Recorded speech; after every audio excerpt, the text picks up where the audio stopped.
மக்கா இன்னி என்னென்னு ஒரு சங்கடமான காரியமாக கேட்கலாம் மக்கா. என்னென்னா குளத்தோட கட்டில் மீன் எடுக்கணும்னு சொல்லியிருந்தேன் தெரியுமா.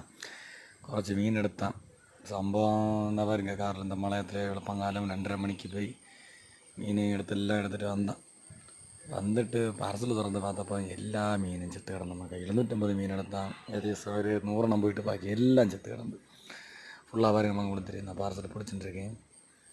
ஒன்றாவது பாதி பிடிச்சி வச்சேன், ரெண்டாவது பிடிச்சிட்டுருக்கேன் பாருங்க. வந்து பார்த்தப்போ சங்கு பிடிஞ்ச மக்கா. 10-15 பேர் எல்லோரும் சேர்ந்து பைசா எடுத்த சாധനമാക്കും. സംഭവം എന്നാൽ പൊളിച്ച് பார்த்தപ്പം മുമ്പി പിടിച്ചു. எல்லாம் செத்து எல்லா மீனும் செத்துருக்கு பாருங்க நமக்கு. நாங்கள் கொஞ்சம் எடுத்து காட்டு வந்தேன், தரையில் போட்டிருக்கு. எண்ணம் கொடுக்கணுமே நமக்கு எவ்வளவு. ஏன்னா வேற ஒன்றும் இல்லை, நாங்கள் கொரியரில் எடுத்துட்டு அவங்க சொல்லிச்சுன்னா அதவா எனக்கு டேமேஜ் உണ്ടെങ്കിൽ அவங்க வந்துட்டு அதை ரீஃபண்டு ஒன்றுன்னா ரீஃபண்ட் பண்ணலாம், இல்லைன்னா குஞ்சோളം நமக்கு திரும்ப வேறு குஞ்சு அனுப்பி தரலாம். அந்த மாதிரி பாருங்க நமக்கு அது எல்லாம் செத்து கிடக்கு. எல்லாம் ஃபுல் மீன் டெட்டு. வேறு எனக்கு கீழே இப்போ 34 அக்கௌண்ட் மொத்தம் வலி ஒரு நம்பர் பார்த்தியாளா. ഭയങ്കര സങ്കടമാച്ചു മക്ക. കുടുംബക്കാർ இந்த மழை നനഞ്ഞിട്ട് എല്ലാവരും ചെയ്തു.